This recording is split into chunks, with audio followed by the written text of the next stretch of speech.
S6 TV news కి స్వాగతం. వార్తల ముందుగా ముఖ్యాంశాలు. అధికారులు నిర్లక్ష్యంగా వ్యవహరిస్తే కఠిన చర్యలు తప్పవు. సీఎం చంద్రబాబు హెచ్చరిక.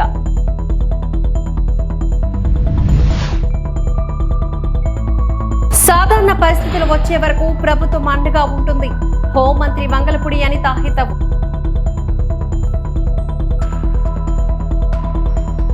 పూణే నుంచి ప్రత్యేక విమానంలో గన్నవరం విమానాశ్రయం చేరుకున్న ఎన్డీఆర్ఎఫ్ ప్రత్యేక బృందాలు. వరద బాధితుల సమస్యను పరిష్కరించేందుకు అన్ని చర్యలు చేపట్టాము అంటూ ఏపీ సీఎం చంద్రబాబు తెలిపారు. కొన్ని చోట్ల ఆహారం అందలేదని ఫిర్యాదులు వస్తున్నాయని అన్నారు.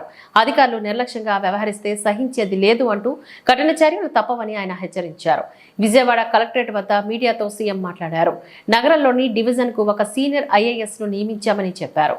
32 మంది ఐఏఎస్ అధికారులు సహాయక చర్యల్లో ఉన్నారని చెప్పారు. 10 జిల్లాల నుంచి ఆహారం సమకూర్చామని, బాధితులకు 3 పూటలా అందించాలని ఆదేశించిన చెప్పారు. చిట్ట చివరి బాధితులకు కూడా సాయం అందాలంటూ హెచ్చరించారు. దగ్గర 9-10 జిల్లాల నుంచి ఫుడ్ కూడా తయారు చేసి వీలైతే ఎయిర్ లిఫ్ట్ కానీ దగ్గరుంటే ట్రాన్స్పోర్టేషన్ తెప్పిస్తున్నాం. మార్నింగ్ బ్రేక్ఫాస్ట్కి కానీ, మధ్యాహ్నం లంచ్ కానీ, రాత్రికి డిన్నర్కి కానీ 3 సార్లు సర్వ్ చేయాలి. చాలా క్లియర్గా పెట్టుకున్నాం. ఒకే ఆదేశం ఇచ్చాను. లాస్ట్ మైల్లో ఉండే లాస్ట్ పర్సన్కి ఇది చేరాలి. ఏ విధంగా చేరుస్తారో నాకు అనవసరం. ఆర్గ్యుమెంట్స్ లేవు. No question of tolerance also. It is an emergency. ఒక ఎమర్జెన్సీ వచ్చినప్పుడు ప్రతి ఒక్క అధికారి కూడా సర్వశక్తులు ఒడ్డి అవసరమైతే మేము చెప్పిన దాంట్లో ఏమైనా డెఫిషియన్సీస్ ఉంటే మీరు కూడా కొంత మెషినరీ పెంచుకోండి. మీకు డిపార్ట్మెంట్స్ ఉన్నాయి, ఎగ్జిస్టింగ్ ఇక్కడ ఉండే డిపార్ట్మెంట్స్ ఉన్నాయి, పూర్తిగా సహకరిస్తారు. నాకు కావాల్సింది లాస్ట్ మెయిల్లో డెలివరీ జరిగి తీరాలి. 2 రోజుల నుంచి ఇబ్బందిలో ఉండే ప్రజలు ఇంకా కూడా ఇబ్బంది పడడానికి వీలు లేదు. అది చాలా స్పష్టంగా ఆదేశాలు ఇచ్చా. ఇంకా ఆదేశాలను అమలు చేయకపోతే చాలా కఠినంగా కూడా వ్యవహరిస్తా. ఆ విషయం కూడా చెప్తున్నా. నేను అందుకే చాలా క్లియర్గా హైరార్కీ ఇచ్చాం. టెక్నాలజీ కూడా మైన్యూట్ డీటెయిల్స్ వర్కౌట్ చేసి ఆ విషయం కూడా మీకు చెప్పాలి. ఎందుకంటే సింగ్ నగర్కి అన్ని వెహికల్స్ వస్తే అక్కడ అందరూ రావడం, పెద్ద ఎత్తున అక్కడి నుంచి కిందికి పోనీయకుండా చేసే పరిస్థితి వచ్చారు. సింగ్ నగర్లో ఉండే అందరినీ కోరుతున్నా, ఎవరు అక్కడ సమావేశం కావద్దండి. వెహికల్ వస్తే మీ డివిజన్కి, మీ సచివాలయం ఏరియాకి వస్తాయి, అక్కడనే డిస్ట్రిబ్యూట్ చేస్తాను తప్ప ఇక్కడ డిస్ట్రిబ్యూషన్ కూడా ఆపేయమని చెప్పాను. అది కూడా చాలా స్పష్టమైన ఆదేశాలు ఇచ్చాం.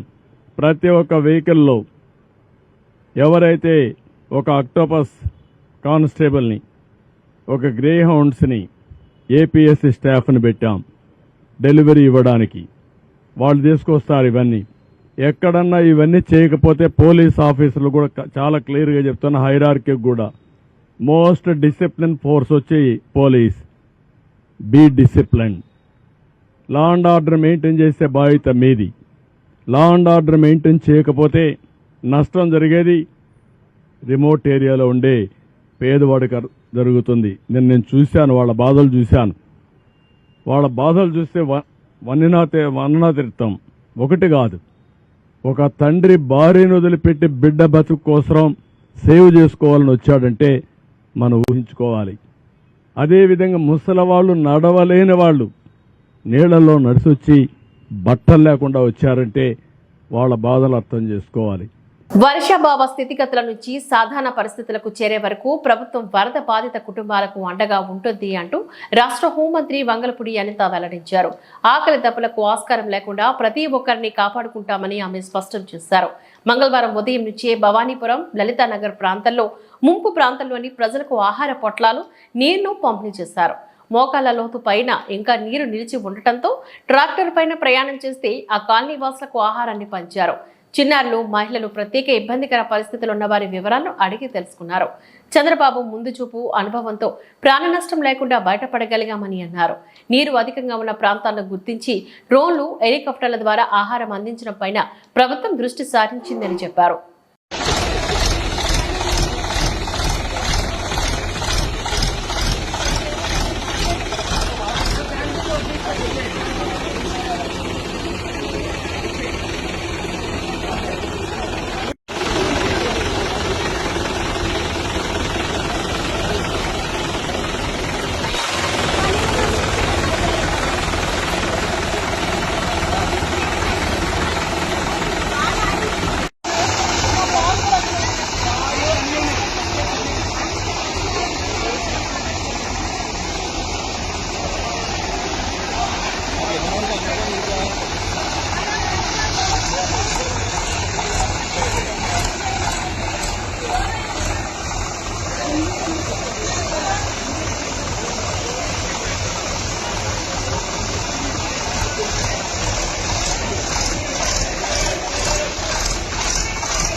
నుంచి ప్రత్యేక విమానంలో గన్నవరం విమానాశ్రయం చేరుకున్న ఎన్డీఆర్ఎఫ్ ప్రత్యేక బృందాలు 4 హెలికాప్టర్లు, మోటార్ బోట్లు, పడవలతో విమానాశ్రయం చేరుకున్న 120 మంది సిబ్బంది తదితరులు.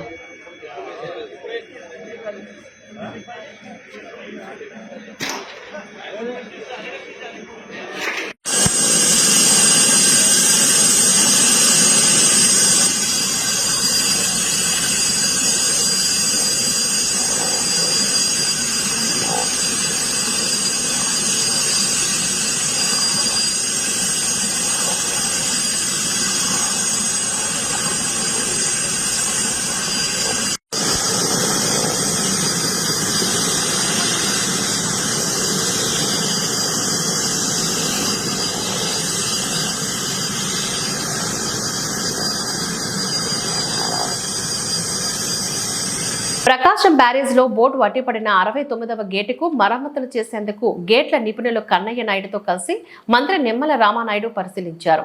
గేటు పనులకు సంబంధించి ఆయనతో చర్చించారు. ఈ సందర్భంగా మంత్రి రామానాయుడు మీడియాతో మాట్లాడారు.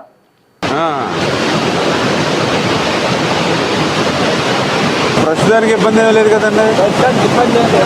ఇప్పుడు మన గేట్ ఇప్పుడు దిగేది ఇది దిగిపోద్ది. ప్రస్తుతానికి రేపు లేపాలన్నప్పుడు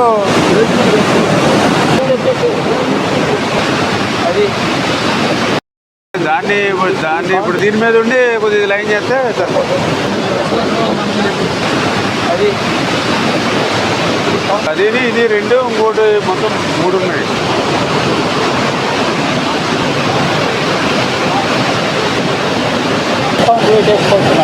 క్యాప్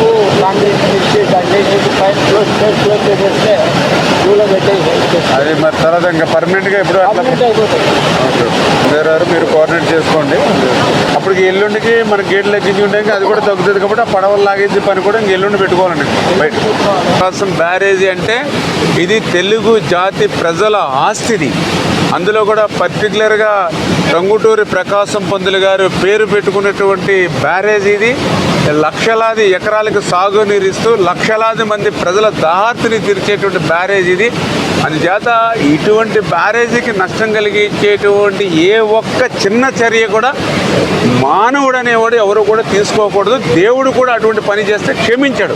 అందుచేత ఆ విషయం మీద కూడా మేము తర్వాత ఆలోచన చేస్తాం. ముందు ఇమ్మీడియట్లీ జరిగినటువంటి ఇబ్బంది ఏదైతే ఉందో దాన్ని క్లియర్ చేసి, ఒక పడవ అయితే కిందకి కొట్టుకుని పోయిందని చెప్తూ ఉన్నారు ఆ గ్యాప్లోంచి. మిగిలింది కూడా ఏంటనేది కూడా మనం ఎంక్వైరీ చేసుకుని దాన్ని కూడా పడవల్ని తీయడానికి కూడా ఏజెన్సీని కూడా ప్రమోట్ చేసుకుని ఇప్పుడు ఆల్రెడీ 11,40,000 క్యూసెక్ల వరకు కూడా ఇప్పుడు వాటర్ ఫ్లో ఉంది. కాబట్టి రేపటికి కొంచెం తగ్గుముఖం పడుతుంది, ఎల్లుండికి ఇంకా తగ్గుముఖం పడుతుంది అనేది మాకు ఉన్నటువంటి ఫోర్కాస్ట్ ద్వారా అంచనా ఉంది. అంచేత రాబోయేటువంటి 2 రోజుల్లో అది కూడా ప్లాన్ చేసుకొని ఏదైతే ఆ పడవలు అంటే అది 4 పడవలు అని చెప్తూ ఉన్నారో అది ఎంతవరకు 4, 3 అనేది కూడా మేము ఐడెంటిఫై చేసుకుని ఆ ఉన్న అడ్డుపడినటువంటి పడవలను కూడా 1-2 రోజుల్లో ఆ వాటర్ ఫ్లోని దృష్టిలో పెట్టుకుని, ఎందుకంటే ఇప్పుడు మళ్ళీ దాన్ని జాగ్రత్తగా మళ్ళీ వెలుపలికి తీయాలి. ఏమాత్రం కొంచెం మళ్ళీ అది ఎఫెక్ట్ అయ్యి గేట్లకి టచ్ అయినా లేదా ఇంకోటైనా మళ్ళీ దానికి ఏదైనా ఏమాత్రం చిన్న ఇబ్బంది వచ్చినా మనకి రేపు గేట్లు క్లోజ్ చేయడంలో కానీ ఓపెన్ చేయడంలో ఇబ్బంది ఉంటుంది. కాబట్టి దాన్ని కూడా జాగ్రత్తగా ఆ ఫ్లోని దృష్టిలో పెట్టుకుని తీసేటువంటి పరిస్థితి ఉంటుంది. దానికి కూడా కన్ననాయుడు గారు ఆల్రెడీ మనకి అవైలబుల్ ఉన్నారు కాబట్టి ఆయన సహకారం కూడా తీసుకుంటామని చెప్పి తెలియజేస్తాం. విజయవాడలో వరద బాధితులకు దగ్గరుండి భోజన ఏర్పాట్లను పర్యవేక్షించిన మంత్రి నిమ్మల రామానాయుడు ఈ సందర్భంగా 3 పూటల 15,000 చొప్పున మొత్తంగా 45,000 వరకు ఆహార పొట్లాలను స్వచ్ఛతంగా అందిస్తున్న ఇస్కాన్ సంస్థ సేవలను అభినందించారు.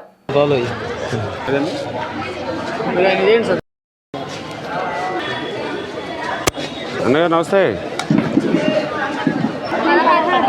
16 ఎన్ని సచివాలయాలు ఉన్నాయి? 16లో ఎన్ని రోజులు అయింది వచ్చి? 4 రోజులు అయిందా? ఇప్పుడు మీ ఇళ్ళ దగ్గర ఏమైంది? మీరు ఉండేది ఎక్కడమ్మా? అక్కడ ఇళ్ళలో అని ఇల్లు ఇప్పుడు నీరు ఉంది. ఇప్పుడు అక్కడ ఇప్పుడు ఎంతమంది పెడుతున్నారు? పర్ లాట్కి 5,000 అండి. Breakfast 3 LADS, lunch 3 LADS, dinner 3 LADS. 3 LADS అంటే 3 లాట్లు కలిపి 3 లాట్లు కలిపి 15,000.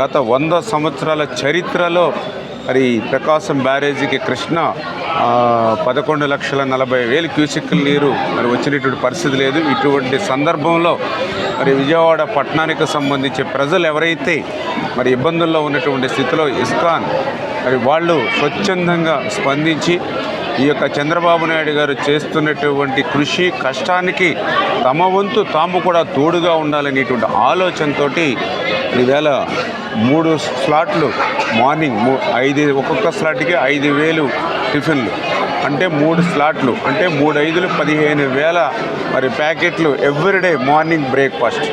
అదేవిధంగా 3 స్లాట్లు అంటే 15,000 లంచ్ ప్యాకెట్లు మధ్యాహ్నం.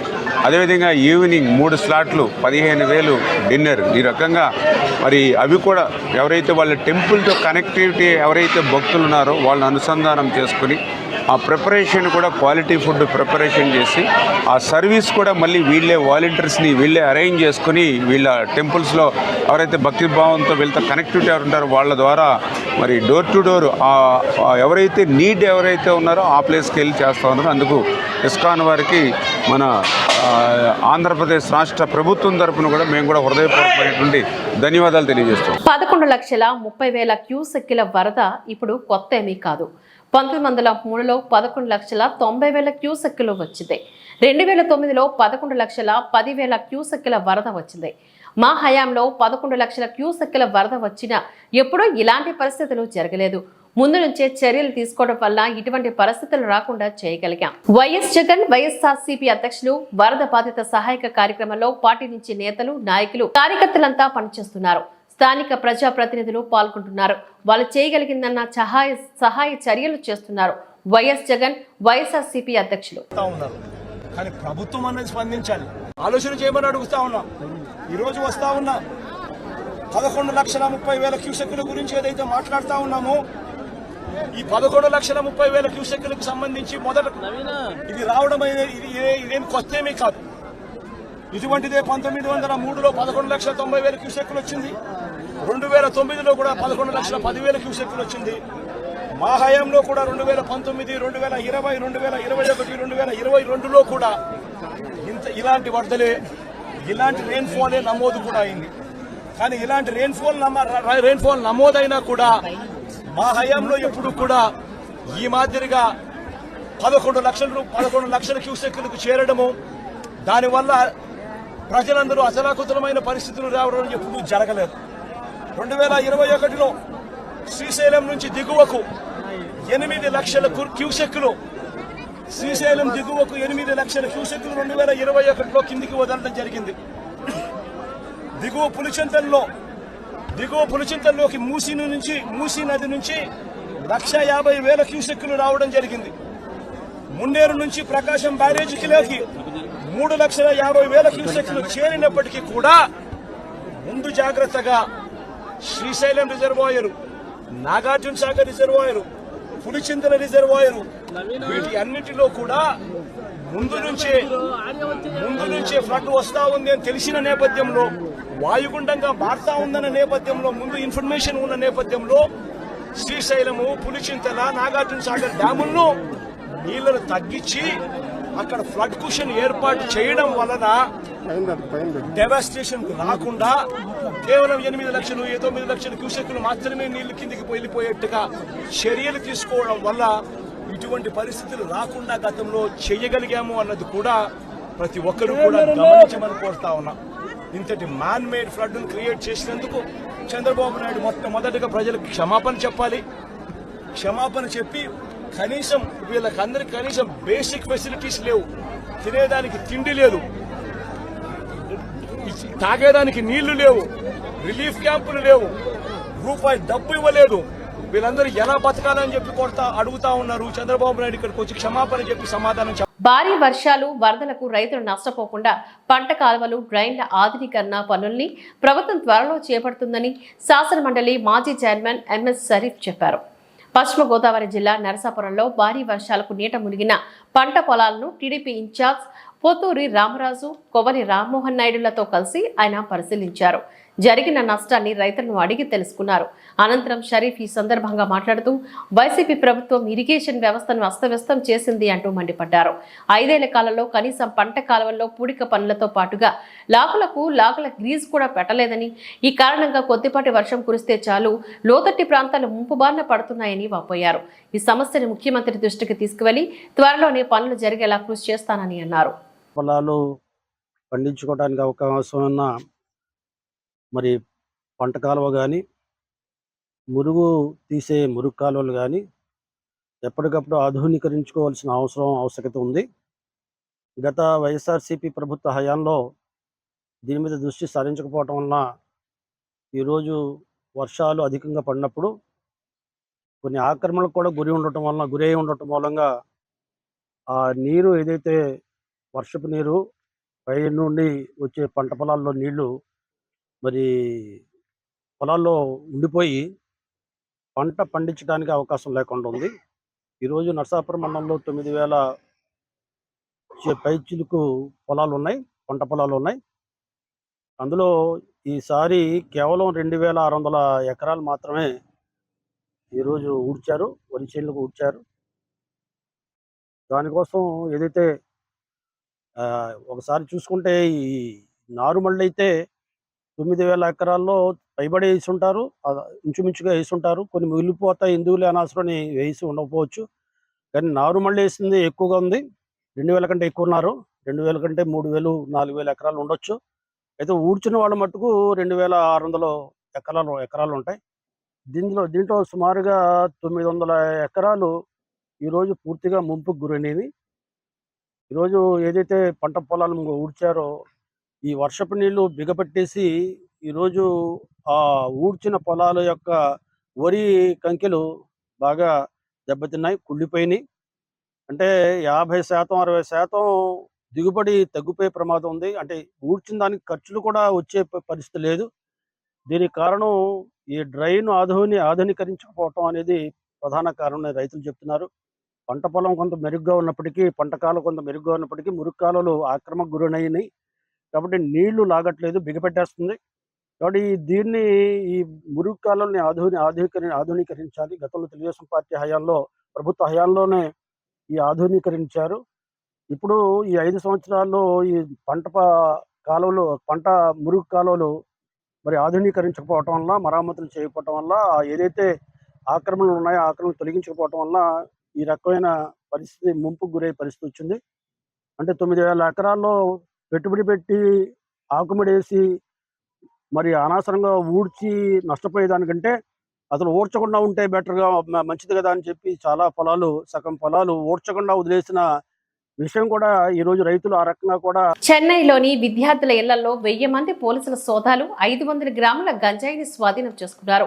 డ్రగ్స్ సెర్చ్ ఆపరేషన్ లో భాగంగా దాదాపు 1000 మందికి పైగా పోలీసు సిబ్బంది ఇటీవల చెన్నైలోని పోదేరు ప్రాంతంలో 500కు పైగా విద్యార్థుల నివాసాలలో సోదాలు చేశారు. కొన్ని గంటల పాటు తనిఖీలు చేపట్టి 500 గ్రాముల గంజాయి, 6 గంజాయి చాక్లెట్లు, 20 ml గంజాయి నూనె, స్మోకింగ్ పొట్లాలను పోలీసులు స్వాధీనం చేసుకున్నారు అని వార్తా కథనాలు తెలిపాయి. పలువురు కళాశాల విద్యార్థులను విచారణ కోసం అదుపులోకి తీసుకున్నారు.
ஃபார்ம் ஃபில் பண்ணி கொடுத்தா மட்டும் வாங்க.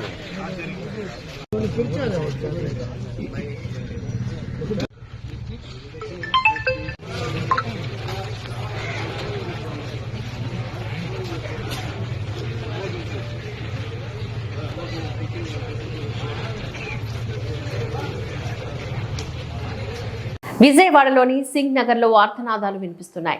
ఆహారం లేక జనం అనేక ఇబ్బందులు ఎదుర్కొంటున్నారు. పలు కాలనీలకు ఇంకా త్రాగునీరు చేరలేదు. ప్రస్తుతం ముంపు ప్రాంతాల్లో 5 హెలికాప్టర్లు, డ్రోన్లతో ఆహారం సరఫరా చేస్తున్నారు. పెద్ద ఎత్తున ప్రభుత్వం పాలు, వాటర్, ఆహార పొట్లాలు అందించే ప్రయత్నం చేస్తున్నారు. లక్షలాది మంది బాధితులు ఉండటంతో ఈ ఉదయం నుంచి ఆహార పంపిణీ స్పీడప్ చేశారు.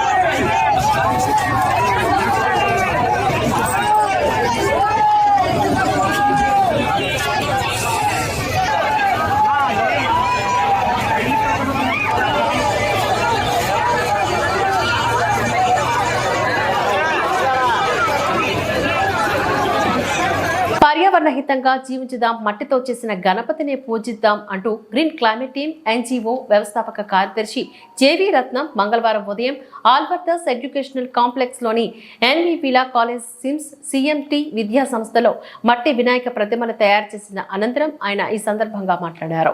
జీవీఎంసీ కమిషనర్ సంపత్ కుమార్ ఆదేశానుసారం నగరంలోని 30 విద్యా సంస్థల్లో మట్టి వినాయక ప్రతిమలు విద్యార్థులతో తయారు చేసిన అనంతరం అవగాహన కల్పించామని చెప్పారు. రాబోయే వినాయక చవితికి మట్టి గణపతిని బొమ్మలు పూజించుదామంటూ పిలుపునిచ్చారు. ప్లాస్టర్ ఆఫ్ ప్యారిస్ ప్లాస్టిక్ తోని, రసాయనాలతోని, భారీ లోహాల రంగులతో ఉన్న గణపతి బొమ్మల వాడకం హానికరమని, మన వాతావరణాన్ని కలుషితం చేస్తాయని పేర్కొన్నారు. ఈ అంశాలను దృష్టిలో ఉంచుకొని మట్టితో ఉన్న గణపతిని బొమ్మలను పూజించాలి అంటూ హితవు పలికారు. జల వనరులను కాపాడుకోవాలని కోరారు. ఈ అవగాహన కార్యక్రమంలో ఆల్బర్దాస్ educational complex executive director Deepika Das, NVP colony principal doctor Alok Chandrudu, assistant professor Rupam, CMT business school director doctor Arjuna, SIMS principal doctor Lawrence, director doctor Sai Prashanth తదితరులు ఈ కార్యక్రమంలో పాల్గొని మాట్లాడారు. ఈ కార్యక్రమంలో గ్రీన్ క్లైమేట్ టీమ్ ఎన్జీఓ కోఆర్డినేటర్లు జనపరెడ్డి రవితేజ, ఐ కృష్ణకుమారి, జిఎన్ మురళి తదితరులు ఈ కార్యక్రమంలో పాల్గొన్నారు. ఈరోజు ఎండాడలో ఏదైతే ఎన్విపి లా కాలేజీ ఉందో, సిమ్స్ కాలేజీ ఉందో, ఇక్కడ ఈ 3 క్యాంపస్లో కలిపి మనం మట్టి వినాయక ప్రతిమలు తయారు చేయడం జరిగింది. ఏదైతే రానున్న వినాయక చవితిని దృష్టిలో తీసుకుని ప్రతి ఒక్కరూ మట్టి వినాయకుల మీద అవగాహన పెంపొందించుకోవాలని, ప్లాస్టర్ ఆఫ్ ప్యారిస్ వల్ల, రంగురంగుల మట్టి వినాయక ప్రతిమల వల్ల కలిగే నష్టాన్ని అర్థం చేసుకొని అట్లన్నీ నివారించాలని, మట్టితోనే వినాయక ప్రతిమలు తయారు చేసి పూజించాలని జీవీఎంసీ కమిషనర్ సంపత్ కుమార్ ఆదేశానుసారం ఈ కాలేజీలో 3 క్యాంపస్ల్లో కూడా మట్టి వినాయక ప్రతిమలు తయారు చేయడం జరిగింది. ఇలాగే గడిచిన 20 రోజులుగా మనం 30 విద్యా సంస్థల్లో మట్టి వినాయక ప్రతిమల మీద క్యాంపెయిన్ చేస్తూ వస్తున్నాము. ప్రతి ఒక్కరూ మట్టి వినాయకుల్ని పూజించాలని విశాఖ ప్రజలందరికీ మనం మనవి చేస్తాం. గుడ్ మార్నింగ్, నా పేరు శ్రావణి. నేను సిమ్స్ కాలేజ్లో MCA చదువుతున్నాను. ఇవాళ మా క్యాంపస్లోని వినాయక చవితి సందర్భంగా ఎకో ఫ్రెండ్లీ వినాయకులను అయితే తయారు చేయడం జరిగింది. ఎకో ఫ్రెండ్లీ ఎందుకంటే మనకి ఇప్పుడున్న పొల్యూషన్లోని మనం నిమజ్జనం చేసిన తర్వాత మన సముద్రంలో చాలా కలుషితం అయితే జరుగుతుంది. మనం ప్లాస్టర్ ఆఫ్ ప్యారిస్ కానీ, కలర్స్ కానీ వాడడం వల్ల మన వాటర్లో ఉండే ఫిషెస్ కానీ ఏమైతే ఉన్నాయో అవన్నిటికి కూడా హానికరంగా అయితే మారుతుంది. సో అందుకోసమనే మనం మట్టితో చేసినవి అయితే మనకి సముద్రంలో ఉన్న జీవాలకి చాలా మంచిది అండ్ మనకి కూడా చాలా ఉపయోగకరంగా ఉంటుంది. మట్టి గణపతిని పూజిద్దాం. 21 మూలికలున్న ఆకులతోటి మనం పూజలు చేయాలని పెంచుదాం, పర్యావరణాన్ని రక్షిద్దాం. ఈ సంవత్సరం 2024 గణేష్ చతుర్థికి మనం అందరం వరదల్లో చనిపోయిన వారి కుటుంబాలకు జిల్లా కలెక్టర్, స్థానిక ఎమ్మెల్యే పాయి వెంకటేశ్వర్లు చేతుల మీదుగా 15 లక్షల చెక్కులు పంపిణీ చేశారు. భద్రాద్రి కొత్తగూడెం జిల్లా పినపాక నియోజకవర్గంలో కురిసిన వర్షాలకు గాను వరదల్లో చిక్కుకొని మృత్యువాత పడ్డ అశ్వాపురం మండలానికి చెందిన కల్లూరి నీలమయ్య, తాటి ఆదెమ్మ, మనుకూరు మండలానికి చెందిన మృతుడు నందికోల రాము 3 కుటుంబాల సభ్యులకు గాను మనుకూరు తహసీల్దార్ కార్యాలయంలో ఈరోజు భద్రాద్రి కొత్తగూడెం జిల్లా కలెక్టర్ జితేష్ వి పాటిల్, పినపాక ఎమ్మెల్యే పాయం వెంకటేశ్వర్ల చేతుల మీదుగా ఒక్కొక్కరికి 5 లక్షల రూపాయల చొప్పున చెక్కులను పంపిణీ చేశారు. స్థానిక ఎమ్మెల్యే పాయం వెంకటేశ్వర్లు ఈ సందర్భంగా మాట్లాడుతూ తన పుట్టిన దగ్గర నుంచి ఇంతవరకు ఇలాంటి వరద బీభత్సం చూడలేదని, ఈ తుపానుకు నియోజకవర్గంలోని మనుగూరు, అశ్వాపురం మండలాల ప్రజలు తీవ్రంగా నష్టపోయారని వాపోయారు. ఈ మండలాల్లో మృతి చెందిన వారి కుటుంబాలకు తక్షణ సహాయం కోసం ఒక్కో కుటుంబానికి 5 లక్షల రూపాయల చెక్కును ఈ ప్రభుత్వం తరపున అందించడం జరిగిందని చెప్పారు. వరదల వల్ల నష్టపోయిన సుమారు 50 కుటుంబాలకు అన్ని విధాలా తాము అండగా ఉంటామని హామీనిచ్చారు. అనంతరం జిల్లా కలెక్టర్ ఈ సందర్భంగా మాట్లాడుతూ ఈ వరదల వల్ల ఎందరో ఇళ్లలో నీళ్లు చేరి ఎందరో నిరాశులయ్యారని, అట్టివారు ఎంతమంది ఉన్నారు, వారి కుటుంబాలను స్థానిక తహసీల్దార్ ద్వారా రిపోర్టు తీసుకుని వాళ్ళందరికీ ప్రభుత్వం నుంచి రావాల్సినటువంటి సాయం త్వరలోని అందిస్తామని ఆయన పేర్కొన్నారు. రానున్న 2-3 రోజులు భారీ వర్షాలు ఉన్న కారణంగా రైతులు, వృద్ధులు బయటకు రావద్దంటూ సూచించారు. బరాబర్గా వాళ్ళకి వచ్చే విధంగా మేము వెంటనే అది యాక్షన్ తీసుకుంటాం.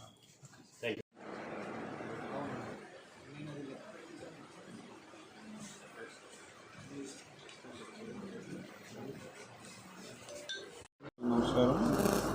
అదేవిధంగా కలెక్టర్ గారికి కూడా నమస్కారం తెలియజేస్తూ, ఈ మొన్న వచ్చినటువంటి భారీ వర్షాల కారణంగా ఈ పెనుపాక నియోజకవర్గం మనుగూరు మండలంలో సుందరయ్య నగర్లో ఒక వ్యక్తి చనిపోవడం జరిగింది. అశ్వాపురం మండలంలో వెంకటాపురం గ్రామంలో 2 వ్యక్తులు చనిపోవడం జరిగింది.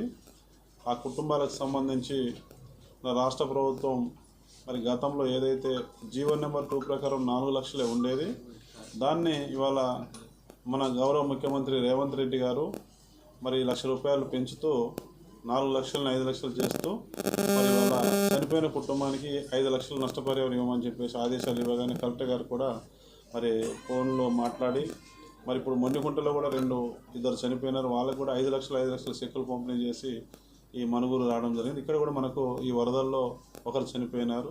దానికి కూడా ఇప్పుడు మీ అందరి సమక్షంలో 5 లక్షల రూపాయల చెక్కు పంపిణీ చేయడం జరిగింది. చనిపోయిన కుటుంబానికి ప్రభుత్వం తరపున ఇచ్చే సహాయం మరి ఆ రకంగా మరి వెంటనే స్పందించి మరి వరదల్లో అకాల వర్షాలు నా పుట్టినప్పటి నుంచి కూడా నేను చూడలేదు ఇంత వరద.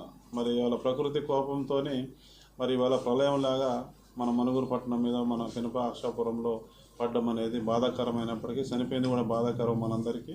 అయినా కూడా ప్రభుత్వం ఇవాళ ముఖ్యమంత్రి గారు వెంటనే స్పందించి లేట్ కాకుండా, గతంలో లేట్ అయ్యే పరిస్థితులు ఉండేది కానీ లేట్ కాకుండా వెంటనే స్పందించి మరి కలెక్టర్ గారు మెసేజ్ ఇచ్చినారు, మేము మెసేజ్ ఇచ్చినాం. మరి దీన్ని 5 లక్షల రూపాయలు ఇంత త్వరగా అందజేయడం అనేది మరి ముఖ్యమంత్రి గారికి కూడా నేను మరి ప్రత్యేకంగా ధన్యవాదాలు తెలియజేస్తా ఉన్నా. నా ఒకటే విజ్ఞప్తి ఉంది, ఈ 3 ఎవరైనా ఇప్పుడు వరదలో చనిపోయారు, అట్లా మళ్ళీ సంఘటనలు జరగొద్దు అని మా విజ్ఞప్తి ఏముందంటే, దయచేసి మేము అందరికీ తెలియజేస్తాం, సమాచారం తెలియజేస్తాము. ప్రెస్ మీడియా మన జిల్లాలో చాలా యాక్టివ్ ఉంది, వాళ్ళు కూడా చాలా వెంటనే వాళ్ళకి అందరికీ ఇస్తారు. అసలు 5 మినిట్స్లో సమాచారం అందరికీ వెళ్ళిపోతుంది. కానీ ఏమవుతుందంటే అది నమ్మకుండా పొలాలకి పోవడం, వాగులు దాటడం, దానివల్ల ఏమవుతుందంటే 2-3 కోసం అందరూ ఆగమైపోతారు. సో నా విజ్ఞప్తి ఏముందంటే, మేము ఇచ్చిన సూచనలు దయచేసి అందరూ పాటించాలి. ఇట్లా వర్షం ఇంకా మనం చూస్తూ ఉన్నాం, ఇట్లా చాలా పడతా ఉంటుంది. కాబట్టి ఆ రోజైనా మా విజ్ఞప్తి మన్నించి మీరు పొలాలకి వెళ్ళడం అది అవాయిడ్ చేయాలి. ఇప్పుడు మనకి ఎల్లంపల్లి నుంచి నీటి వదిలేయడం జరుగుతుంది, 6 lakhs క్యూసెక్స్ వస్తూ ఉంది. సో మనకి లెక్క పెడితే రేపు గోదావరి ప్రాంతంలో లెవెల్ పెరుగుతుంది. ఇప్పుడు 26 ఫీట్కి ఉంది గోదావరి, అది వెంటనే 10-20 ఫీట్ జంప్ అవుతుంది. సో అందుకే మీడియా ద్వారా సమాచారం వస్తే దయచేసి ఎవరు కూడా వయసున్న మనుషులకి పొలం కాడ అది వెళ్ళే అలవాటు ఉంటుంది, వాళ్ళకి దయచేసి ఆపేయండి. సిబ్బంది వెంటనే మీకు రెస్పాన్స్ ఇస్తుంది. అండ్ మీకు ఎక్కడైనా సమస్య వచ్చేస్తే అధికారులకి చేసుకోండి, సో దట్ మేము మీకు సాయం చేస్తాం. ఈ వార్తలు ఇంతటితో సమాప్తం. నమస్కారం.